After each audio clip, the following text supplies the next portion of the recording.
I will call, excuse me, Ryan, you can go ahead.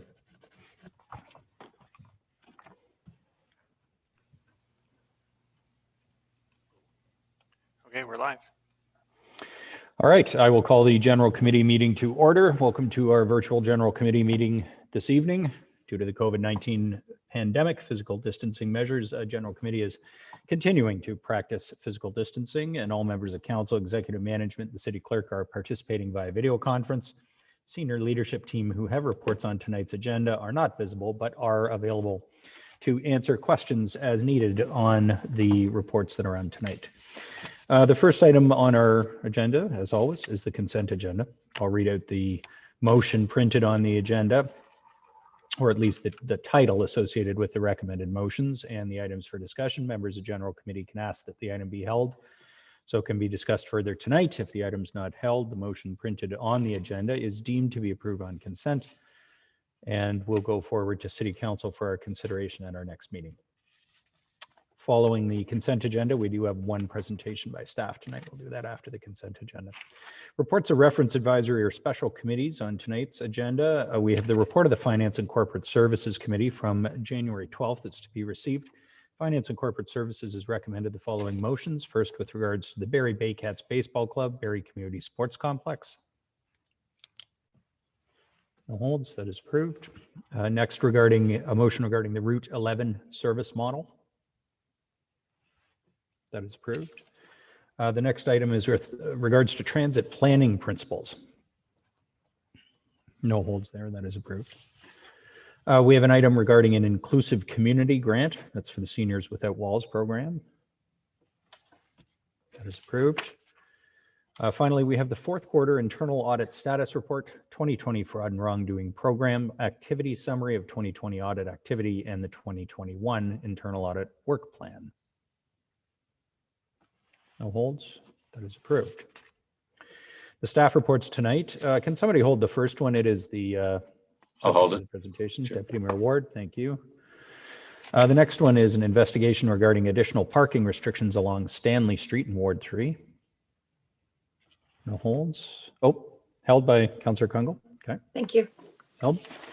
Next item is with regards to municipal street naming for streets in 1091369 Ontario Inc. That's the bullet plan of subdivision. No holds on the street names. They are tentatively approved. The next one is also regarding naming streets in a new subdivision. That's the Barrie Lockhart Road GP Inc. draft plan of subdivision. No holds. That is approved.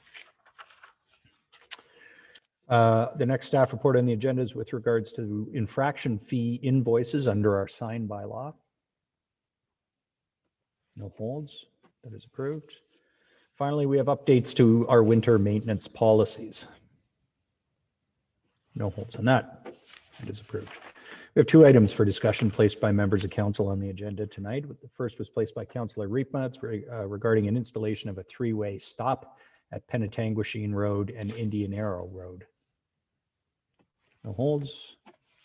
That is approved. The second one is put on by Councillor Aylwin, and it is regarding the installation of an all-way stop at Brock Street and Innisfil, also to investigate. Seeing no holds, that is approved. Okay, so we have the two items that were held. The first is the subject of a presentation, so we'll go right to that presentation. I'll now ask Tom Reeves, our Senior Asset Management Planning Coordinator from CAM, to provide a presentation. This is concerning our Stormwater Asset Management Plan. And just before Tom gets started, Andrea Miller, I believe, was going to give us a few words of introduction. Ms. Miller. Thank you, Mayor Lehman, for the opportunity just to introduce Tom's presentation. As you know, asset management is a proactive approach that helps the city to make informed decisions about budgeting, but also about how to deliver services in a way that minimizes risk, that is sustainable and makes the most financial sense. And we're going to be coming to you a number of times in 2021 because the corporate asset management team is leading a number of projects that are designed to ensure that the city meets its provincial legislative requirements to have asset management plans in place for stormwater, for roads, for water and wastewater assets by July of 2021. So this is the first time that there's really been a comprehensive update of these asset management plans since 2011. So it's a very important and a substantial piece of work that Kelly and Tom are undertaking. And we think that it's very important for council to understand this work. We are going to be able to give you updated asset management plans for the core infrastructure. And as those are completed in the coming months, we're going to be able to have a much clearer picture about the funding gap. And that's a super important topic, as you remember. We just finished the budget cycle, and the numbers are going to be able to reflect the increased investment that is necessary and reflect the capital plan that you've just approved, and be in a better position to turn out some data that is going to help those informed decisions. So with that, I'd like to ask Tom to give you your presentation, and then Kelly and Tom are certainly available to answer your questions. Mr. Reeve, welcome to General Committee. The floor is yours.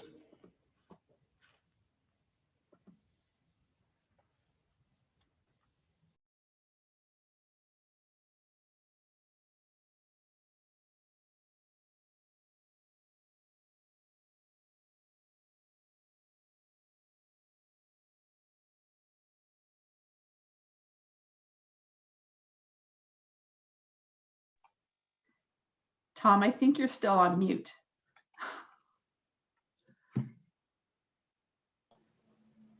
No meeting starts without that, so that's glad I could be part of it. Yeah, sorry about that, and I'm happy to be here to share with you an update on our asset management planning efforts. In this presentation today, I'll be giving you a refresher on some of the principles of asset management, as well as providing you with some of the findings of the Stormwater Asset Management Plan. This presentation and the attached staff report also serve to advance our asset management objectives by keeping us in compliance with Ontario regulations. The City of Barrie owns around $5 billion worth of assets. These assets allow the city to deliver a wide range of services to residents, businesses, and visitors. Without these assets, we can't provide reliable service. For the purpose of today's presentation, we'll be talking about stormwater. At the city, every group and department is doing asset management every day, even if we don't always call it that. When we make decisions about what type of material to use in a culvert, considering the capital cost and lifespan, we're practicing asset management. When our water operations team flushes a fire hydrant to keep it in good condition, we're practicing asset management. And when we schedule routine maintenance on our HVAC systems, we are practicing asset management. The corporate asset management group works with other departments to help implement best management practices and make strategic decisions. So looking at the stormwater asset management plan specifically, the city owns around 1.2 billion in stormwater assets. This includes things you can see like ponds, ditches, and water courses, and things you don't see like storm sewers and oil grit separation chambers. Stormwater assets are required to protect people and property from flooding. They also play a large role in protecting the environment and mitigating some of the negative impacts of urban development. An important factor in how we manage our assets is understanding what condition they're in. One indication of condition is age. The City of Barrie's stormwater assets are new to middle age, which reflects the recent growth in the city and the emergence of stormwater management as standard practice with new development. One of the things this age graph indicates is although we may have a lot of new stormwater infrastructure now, we could be facing a bump in the future as this large group of infrastructure ages together. One of the value of asset management plans is that we can look ahead and plan for this need. This graph shows the conditions of our assets. As you can see, the majority of the city's assets are in fair or better condition. The major exception is stormwater ponds, where we have about $100 million worth of assets in poor condition. This is primarily due to lack of understanding and maintenance during the 90s and 2000s. For the past 10 years, the city's been working to address this backlog in maintenance by cleaning and rehabilitating ponds. The other thing to be aware of is a mostly green asset portfolio requires constant upkeep and renewal to prevent more assets from becoming red. Assets exist to provide a service. Ultimately, everything the city does should be linked to the service we want to provide. And therefore, we establish metrics to assess our service levels. Without functioning assets built to modern standards, the city is able to protect people and property from flooding and to protect the environment from the pollution from stormwater runoff.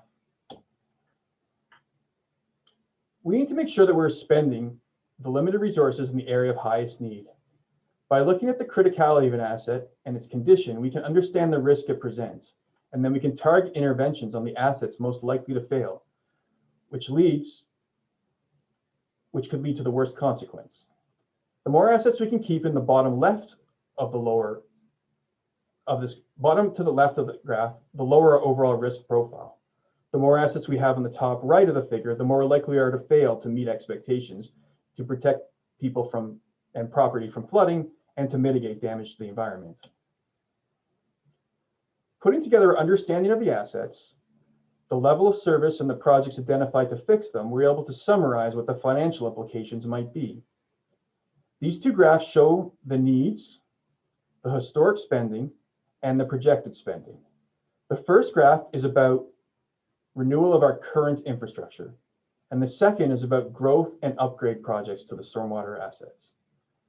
As you can see, there's a large difference between what we've historically been spending in the faded columns on the left and what the identified need is, represented by the dashed red lines. The proposed spending goes some distance to close this gap, but not all the way, which results in an infrastructure gap, here represented by the difference between the red dashed lines and the solid black lines. The third graph is for the operation maintenance of stormwater assets. The amount of stormwater assets the city owns increases with growth. The resource required to maintain them will grow as well. There's a step up shown in future years to allow for pond cleanout backlog, which was mentioned earlier, to be addressed. The final graph shows all the previous graphs combined together. This is the total cost of providing stormwater service. As you can see, if we continue at historic spending levels, we would be underfunding by about $30 million per year. This is the difference between the black dashed line and the red dashed line. Considering our capital plan includes emphasis on stormwater, there's still an overall gap identified. However, it's been reduced to around $11.7 million. If revenues don't materialize or if stormwater projects are delayed in favor of other needs, this gap could increase. In 2021, the finance team is leading the second phase of the Stormwater Climate Action Fund, which is the next step in creating a dedicated fund for stormwater assets. This will develop the preferred approach for delivering the fund and report back to council. Asset management is an evolving process. As we continue to refine how we best analyze our assets, we gain better financial picture of what is needed and when. We're going to use this to inform the preparation of future capital and operating budgets. In closing, this stormwater asset management plan has shown us that we've historically been underfunding our stormwater assets. Even with our new focus on stormwater projects, we are falling short of a required funding level. This means we're potentially putting people and property at risk of flooding, causing damage to the environment. We're also putting a financial burden onto future generations. Thank you very much for your attention, and I, as well as others who worked on the team, I'm happy to answer any questions you have. Thank you very much, Tom, for the presentation. Questions, Councillor Morales. Thank you, Mayor Lehman. To Mr. Reeve, the city of Barrie is always applying for grants and funding from other levels of government. Do you anticipate, I know it's hard to put in a model because these programs are non-existent or emerging, but do you anticipate substantial money that we might qualify for water infrastructure as it relates to climate mitigation and things of that nature? Because I see that as a big opportunity if we can tap into funding like that. And that might mean you might have to come back to us and speed up a project that was 4 years out because the funding is here. I'm wondering how, if that might affect our trajectory. I'll probably ask, I think Kelly was going to jump in with some of the questions there generally on the program. Ms. Oakley. Sure, through you, Mayor Lehman, to Councillor Morales. The city has already been successful in receiving some grants for climate adaptation or resilience projects for some storm infrastructure through various federal and provincial programs. The National Disaster Mitigation Program, in fact, has provided, I think, $3 million for stormwater work at Kids Creek and Dunlap. And then we've received a number of other grants, and certainly we'll be applying for them. Perfect. And you don't need any council direction to basically, I know most departments always have the mandate. If there's money out there, apply for it and try to get it, but you wouldn't need any mandate to be ambitious with any funding. Because I know from a staff perspective, you guys have your plan and your marching orders, and there might be some funding out there, but there might be maybe internal discomfort that if you were to qualify for that, that now means things have to be shifted around. Would you require council direction to basically apply as much as you can for fundings, even if it disrupts current capital timelines, or not? Through you, Mayor Lehman, to Councillor Morales, the business plan motion includes authority for staff to apply for grants that are for projects that are already in the capital plan. And I think staff would monitor any grants that are available. And if we felt that there were programs that we could apply to and advance projects for, then we would certainly come to council with that request as required. Some grant programs require that council endorse the project. And so, then we're tied to those requirements. But certainly wherever we can, if we feel we're eligible and we're able to advance a project, then we would do that, respecting the rules of the program. Okay, perfect. As I've always said, Barrie residents, that's already monies that they've paid in taxes to other levels of government. So it's always nice to bring that money home. So thanks, Mayor Lehman. Thanks, Councillor Morales. Councillor Thompson. Thanks. Through you, Mayor Lehman, to staff. With the budget we just passed, with some of the intake forms, can you maybe just give us some clarification on how that would help with some of the gapping? Sure, through you, Mayor Lehman, to Councillor Thompson. There were a couple of intake forms in the operating budget in Mr. Friery's area that I believe reinstated historical levels of funding for pond clean out, as well as ensured that there would be human resources in place to complete that work. And so certainly that helps to address the gap on the operating side. And then there are a number of capital projects in the city's capital plan to complete stormwater pond retrofits or increase culvert sizes and other things that will help address our stormwater needs. Perfect. Thank you. Councillor Thompson. Councillor Congo.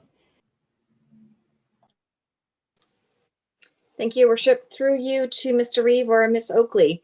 I've had the benefit of getting to know some of the members of the staff around some of the pond management and stormwater management in Ward 3, and do get a couple of questions with respects to outside of some of the more formal pond cleanup aspects, the ongoing maintenance. And I was wondering if either of you could help, for those watching tonight, to identify, other than the major, the cleanup aspects, is there routine kind of checks on pond status? And in general, is there a role residents can play? I have several residents in the ward who are, I would call them ambassadors around pond health. And as we get into the spring, questions from last year that I'm anticipating, often we see a lot of plastic and garbage through the chain link fencing, and requests around spring cleanups or access to that. I was wondering if you could also identify what the general maintenance around the pond areas is for staff, and how you would like to see some of those requests for service come into either service Barrie or through to the team. Through you, Mayor Lehman, to Councillor Kungle. I will take a shot at this, and then certainly if Mr. Fryer is on the line, he may want to step in. I know that his team does regular annual inspections of the ponds, looking at pond condition and some of the key components of the pond to ensure that they're functioning the way that they're intended to function. And I would suspect he would be looking for any requests for service to come in through Service Berry. But Dave or Andrea, if you would like to chime in, feel free. Your worship and members of the committee, thank you for the question. And absolutely, we like to see the requests come in through Service Berry.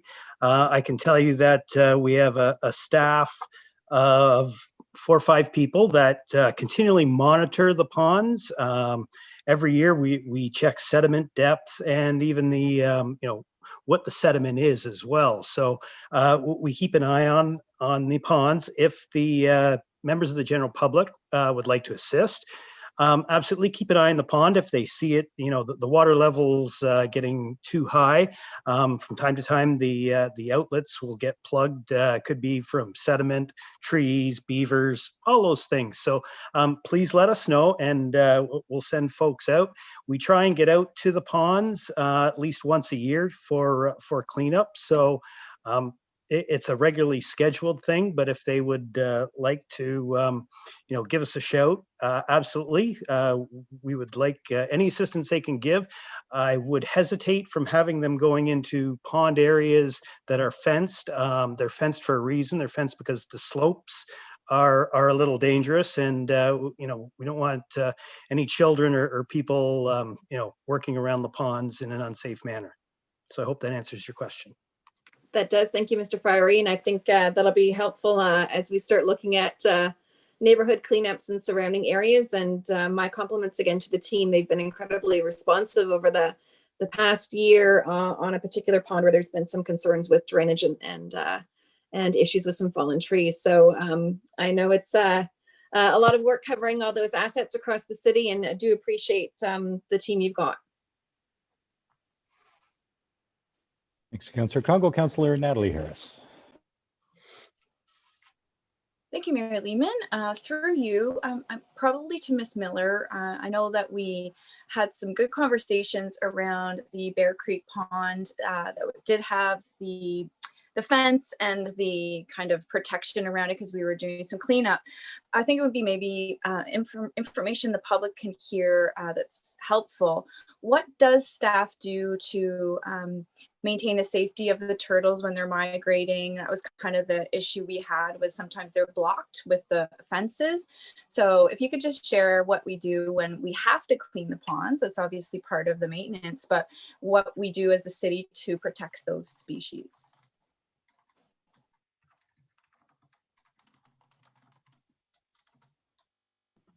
Through you, Mayor Lehman, to Councillor Natalie Harris. I'll let Mr. Fryery give you the details on that because it is something that his team takes care of. Your worship and members of committee, one of the things that happens on any of these projects is we enlist a biologist who comes in and he does a little bit of an inventory of any animals, any endangered species that may be in those ponds. That is unfortunately also one of our biggest challenges with cleaning out those ponds. The last thing we want to do is disrupt any of the wildlife, mating habits, habitat, anything like that. So, typically most of the ponds will be cleaned out in September when, when the young animals have sort of flown away and left the area. But, anytime folks see, turtles or anything like that around the pond, just give us a shout. We'll do our best to make sure that they're removed safely. What I'd like to remind people as well is that these ponds are actually tools. They're a piece of infrastructure. They're not necessarily wildlife habitat. The water that is running in them is coming off of your driveway, off the roadways, and it's not ideal for wildlife. So, just like to remind people that I, certainly don't put any of your goldfish or anything like that into the pond. We would appreciate that as well. Thanks. Through you, may I just follow up, Mayor Lehman? Yeah, Go ahead. That's excellent information. I've never even heard of that before. My goldfish go into a different route when need be. So I wanted to thank you because we did have some issues with the turtles and it was kind of a delay in removing the fencing. So I do know that you responded really quickly and we were able to address it, which was really great and helpful. So for people watching, if you have any concerns, reach out to your counselor, but we are always watching that this is taken care of properly. So thanks. I know we all just wanted Marlin to find Nemo, but this isn't the way to do it. Councillor Gary Harvey, you're up next. Thank you, Your Worship. Question to staff. One of the key components that I took out of this presentation was the funding gap piece. And just kind of curious, obviously, I'm sure every municipality suffers the same strain when it comes to funding gaps, but how do we fall in play when we compare ourselves to other municipalities of a similar size? Through you, Mayor Lehman, to Councillor Harvey. We'll probably have to report back with information on stormwater gap across the province a little bit later, because municipalities aren't required to have their asset management plans in place until July. Many haven't, and they're sort of racing against the clock to do it. Certainly, we know that there's a national report card on infrastructure that does report on the gap, but we're in good company. There are lots of places that have significant gaps. I'm sorry, I can't quote the gaps of some of our closest competitors, or sorry, I didn't mean competitors, comparators. We're unique in Barrie in terms of our stormwater needs because of the lake and the number of creeks we have. So it's a really tough thing to compare, but certainly we'll be happy to report back to you when we see what other folks are sharing closer to the milestone in July. Great, thank you. Thanks, Councillor Harvey. Councillor Aylwin, did I see you indicate? Yeah, go ahead. Thank you, Mayor Lehman. I have a question for Mr. Reeve. Thanks so much for the presentation. I noticed close to the beginning of the presentation, you mentioned natural assets. And I'm wondering if we have ever done a natural asset inventory to sort of take stock of our watercourses, forests, wetlands, and see what we have and how we can manage them. And if not, do we have any plans to do so in the future? Through you, Mayor Lehman, to members of the committee. So the short answer is yes, we are looking to try to include natural assets in our asset portfolio. Stormwater being the first asset management plan to include, we've included water courses for the first time because as an asset that provides a drainage service among many other services to the environment. And subsequent asset management plans, when we start looking at parks or facilities, we can start to look at some of the other natural assets that we have across the city. So it's certainly something that industry best practice is leading towards doing. Some municipalities have approached it as we'll do a separate asset management plan for natural assets. So far, we've started to include it in the kind of the other core assets that they fit in with the city assets. Okay, that's great. Thank you so much. Thanks, Councillor Owen. Councillor Riepma. Thank you, Mr. Mayor. And just following up with Mr. Reeve, there's a lot of areas in our city that don't have stormwater management. They were built long before stormwater management became known to us. And I'm just wondering, do your numbers include anything that would retrofit or create new storm facilities in the existing built up areas? Through you, Mayor Lehman, to Councillor Riepma. So yes, it does. It is included in the Stormwater Asset Management Plan. All the projects that were identified in the 2019 Drainage Master Plan, which includes retrofits of some dry ponds to wet ponds to provide water quality, and also includes introducing new stormwater management infrastructure into areas that historically developed without it. Those have all been included in the needs and upgrade numbers. So that we're trying to capture that sort of catch up we need to do because of the historic areas that don't have stormwater management. Okay, thank you. Thanks, Councillor Riepma. Any further questions on the presentation? I just had one, I guess, to close it out. When I was reading the management plan, somewhere in there early on, it reminded me of the population forecasts for Barrie. And, we've got over the next 30 years, almost a doubling in our forecast population, which presumably means we're going to build as much stormwater infrastructure over the next 30 years as exists to this in the city to date, or something close to it. Is there, can we bend this curve, this very expensive cost curve, by using low impact development? Is there any way to do things like end of driveway rain infiltration, all those sorts of design techniques that are now being experimented with in subdivision design and lot design in the annexed lands? I know there was quite a bit of work that was attempted on low impact design through stormwater ponds, but we still ended up with a lot of swim ponds in the new neighborhoods. Are there other measures, though, that if the city required them to be adopted in the plans of subdivision as the city builds out, will actually reduce the amount of stormwater that we have to, the very expensive cost for upgrading culvert sizes and all the work that has to go on downstream when the flows increase with growth? So yeah, thanks for the question, Mary Lou. It's a really good point. The asset management plan does actually look at what's projected to come online through the secondary plan areas. It isn't quite doubling Barrie because of the density is much greater than some of the existing Barrie. So we're not covering the same area, but it's very significant. And low impact development and measures on site can be a way to, well, it's the more modern techniques for managing stormwater, and it does have benefits to the environment and protection of infrastructure.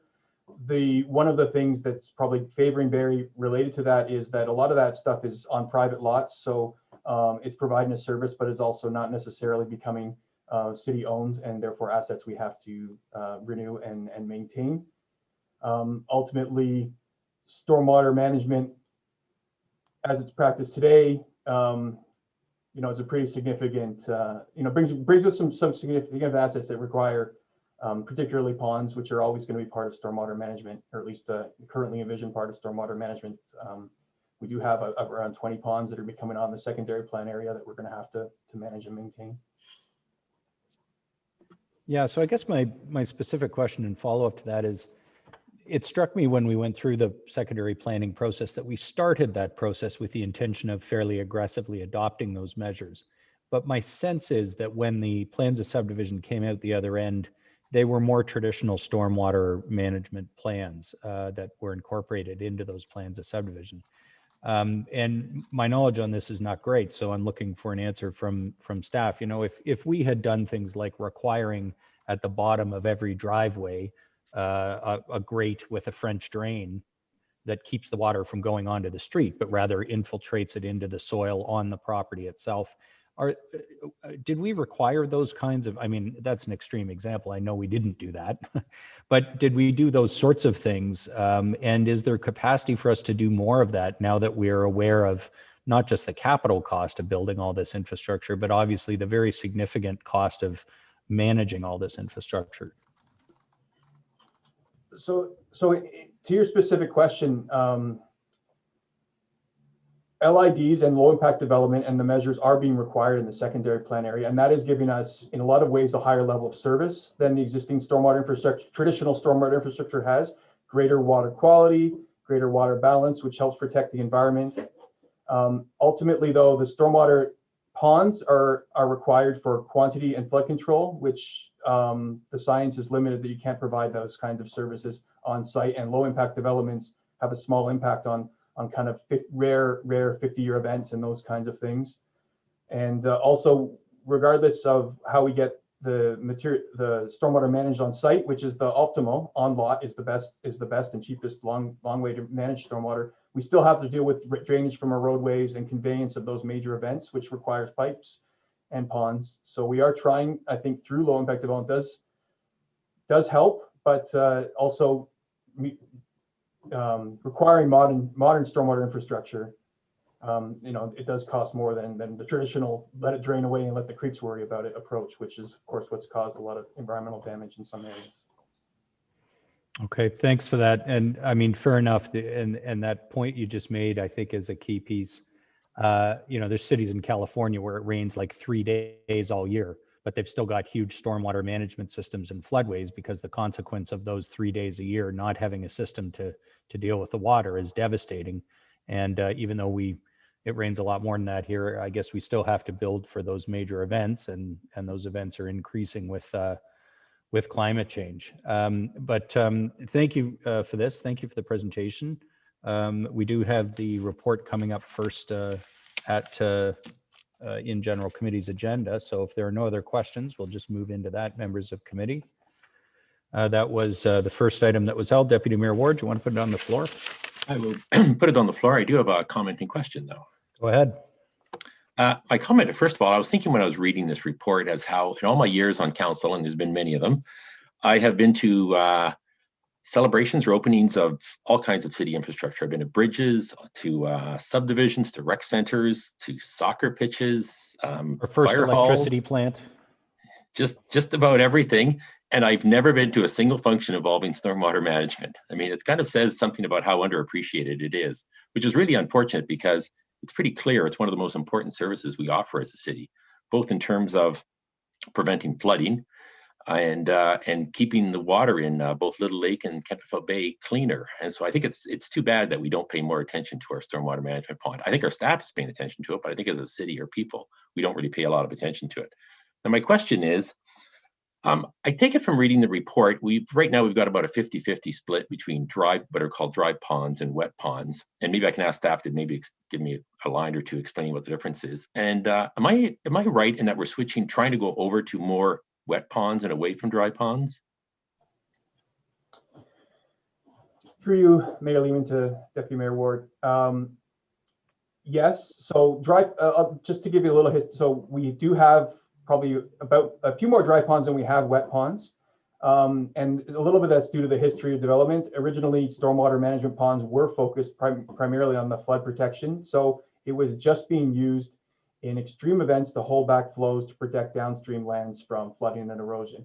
And subsequently, as the science evolved through the 90s, primarily we started to introduce wet ponds, which provide a water quality function by having a pool of water there, allows sediment to fall out, and a lot of the contaminants are contained within the sediment. And the sort of the third step in that, which Mayor Lehman referred to earlier, is now wet ponds are still part of a progressive solution, but also including more infiltration and low impact development to get the water into the ground. And hopefully those, you saw probably one of my slides had indicators of where we are in terms of wet ponds versus dry ponds and where we're trying to go with them. Trying to get to more wet ponds ultimately gets our water quality objectives, getting closer to protecting the lake, as you say, Lake Simcoe and Little Lake and the Nottawasaga River, ultimately for part of Barrie, and getting the water clean right off of our urban development. Okay, thanks. And that explains one of my next question is I noticed there's about a $15,000 or $16,000 difference between the annual maintenance costs of a dry pond versus a wet. The dry ponds, I think, were $41,000 a year. It works out to, and the wet ponds works out to $57,000, I think. So that is why, even though they're more expensive, we're going towards wet ponds. Through your Mayor Lehman to Deputy Mayor Ward, yeah, correct. They're providing a higher level of service, and they do require more maintenance than dry ponds. In terms of the area they cover, in terms of they're getting the inflow from, are they about the same, or do one of them serve a larger area? Through your Mayor Lehman to Deputy Mayor Ward, the areas depend really on how the development was built originally. So typically dry ponds would service a smaller area, but a dry pond can service a really large area, and wet ponds can serve really small areas. I would say that just knowing the city's stormwater ponds, the wet ponds tend to be the larger ponds because they're the ones that have sort of been built more recently with kind of more in the greenfield areas. So they tend to have larger service areas, but it does vary quite a lot. And each pond is really quite unique in the city. Okay, thank you. That's it. Thanks, Deputy Mayor Ward. Others who wish to comment? Okay. The only other question I had was actually in relation to how to pay for this, because if council endorses the plan, of course, the infrastructure gap that's here is quite obvious and significant. The climate action, I take your point, Deputy Mayor Ward. I think if we called them, lake protection facilities or clean water, clean swimming facilities, whatever you want to call them, probably we would cut ribbons on more of them than if we call them stormwater management ponds. But that is what they do, and I think we want to do more of it, but we're limited by funding. The climate action fund that staff are working on, can I get an update on the work that's being done there?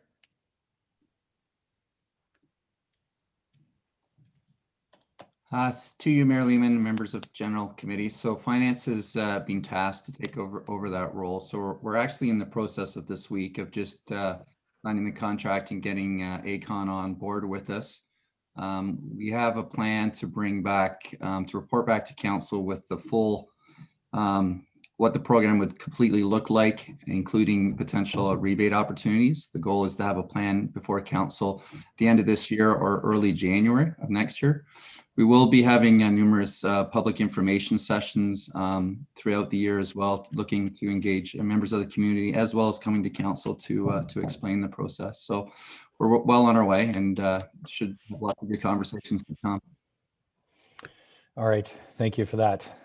With that, I will ask if there's any other comments or questions on this one. Seeing none, I'll call the question. Those in favor of the motion, it's on the floor. Any opposed? None. That carries. The only other item that was held by Councillor Congo. You held the parking restrictions along Stanley Street. Go ahead, Councillor Congo.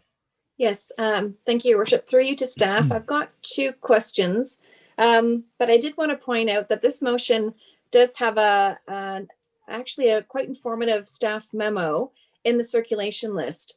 And I wanted to point to that on a couple of notes. To start off, one comment, my thanks to staff that did an investigation that led from several meetings with residents that observed accidents on that route and some blind spots.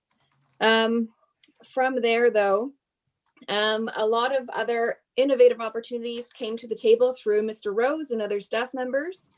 I did want to point out that within that staff memo, there was an indication that talked about the application of a painted median as a traffic calming initiative that actually has shown positive outcomes around reducing speeding and having some good impacts around calming. And that was placed because of some positive, I think, work. I believe it might have been in Ward 2, Councillor Aylwin, if I'm correct. But there was, it was initiated as a pilot in the city as an opportunity. So that's actually been painted just before the back entrance to the mall off of Stanley Street, just north of Livingston. So I did want to thank staff for some of those additional measures that we're seeing some good impact with, in case it comes up as a topic of interest coming into spring and coming out of a budget where traffic calming was definitely a topic of interest, in addition to some of those speed cushions and whatnot. My questions to staff, though, relate to several resident conversations around the no parking restrictions that have been added.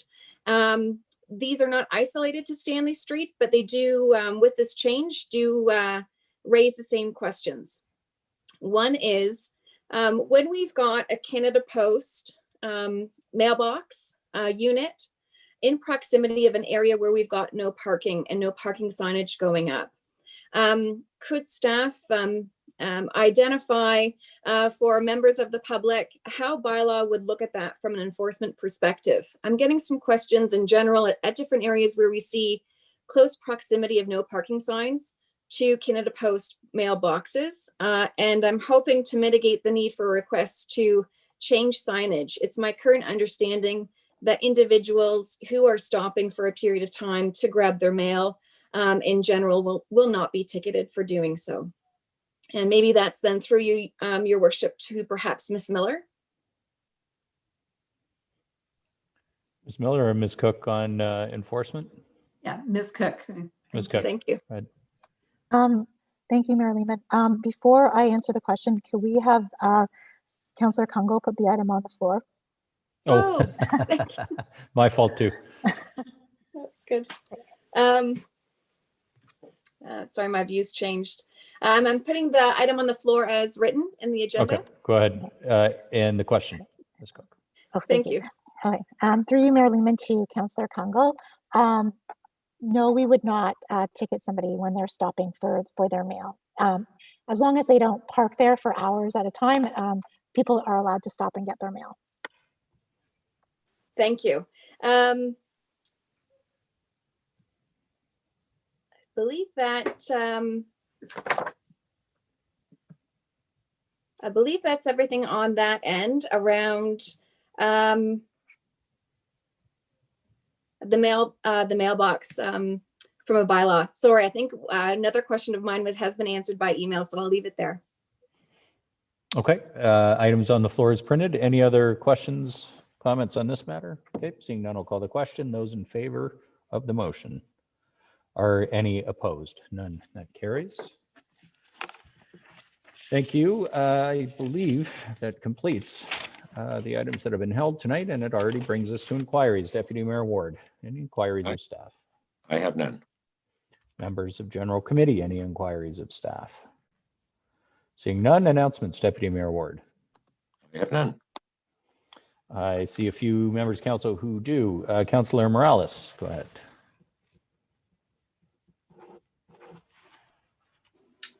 Thank you, Mayor Lehman.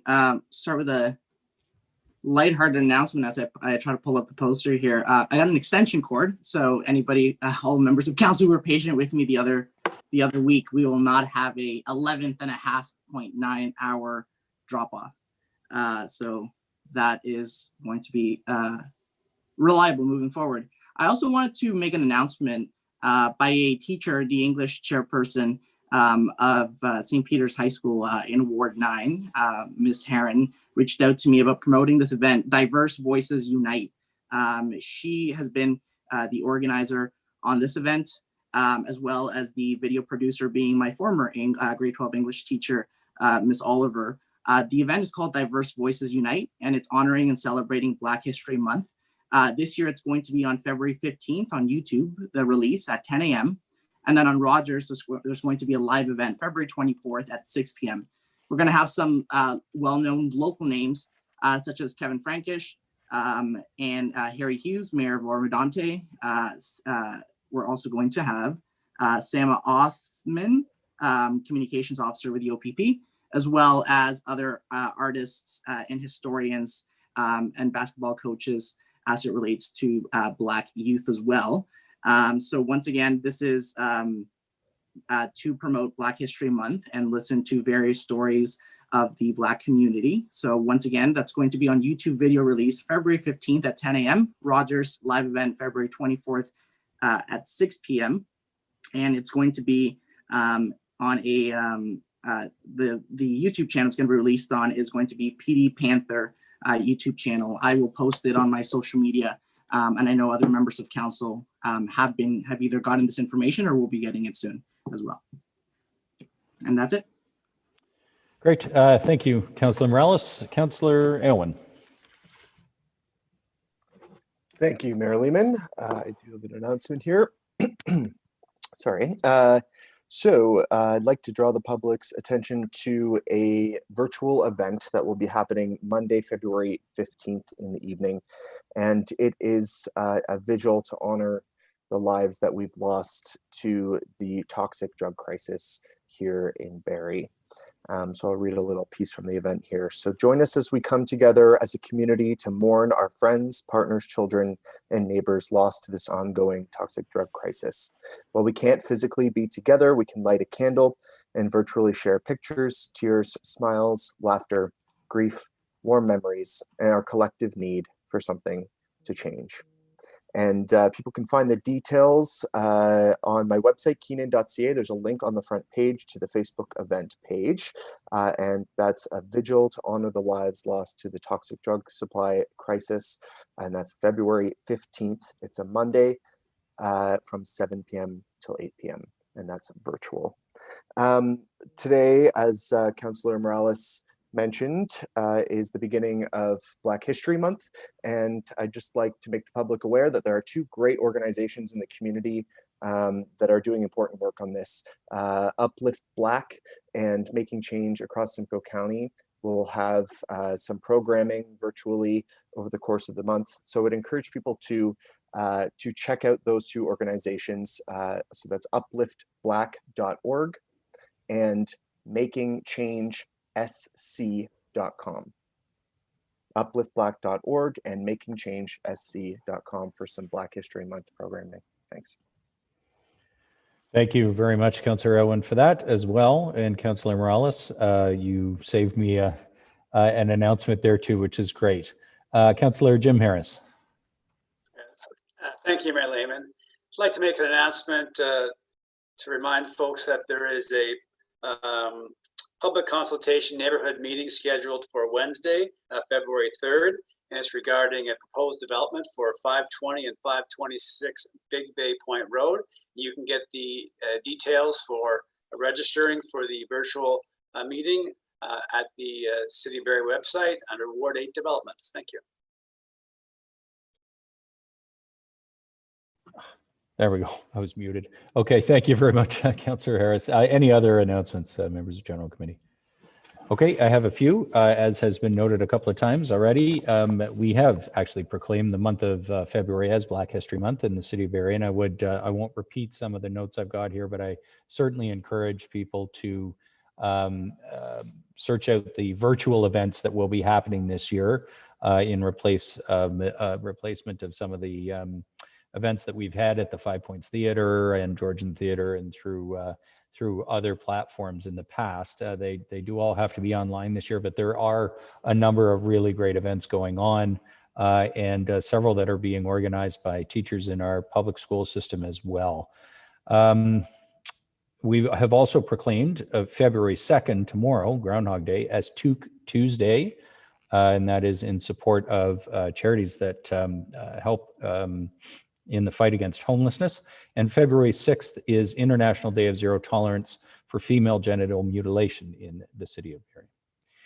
The city is partnering with the Simcoe Muskoka Health Unit and Urban Pantry to explore 3 new locations for community gardens: Riverwood Park, Lampman Lane Park, and Bateau Park. Residents can provide their feedback by completing the survey that's online and attending the virtual Public Information Center meetings. The Riverwood Park a meeting was already held last week on the 28th. Lampman Lane is the 10th at 5 p.m.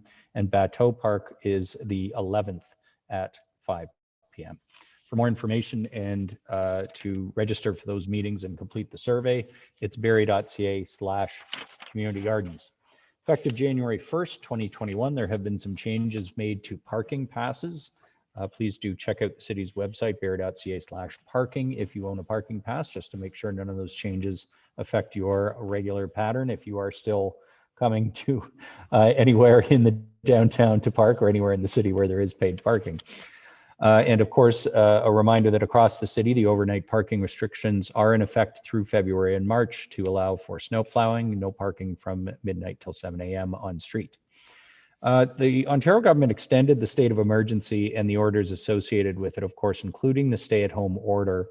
The 14 days will expire on February 9th. So February 10th would be the day that either the order ceases and a new form of restrictions, hopefully lighter, will go into effect, or it will be continued. And that will depend, of course, on the path of the pandemic from here. We also heard today the education minister indicate that on Wednesday they will announce a timeline for the reopening of schools. I do have to reiterate, though, the provincial stay-at-home order requires everybody to remain at home and only leave for essential purposes, going to the grocery store or pharmacy, accessing healthcare, for exercise, or for if you are an essential worker, of course. If you have questions about what's open, call the Stop the Spread Business Information line.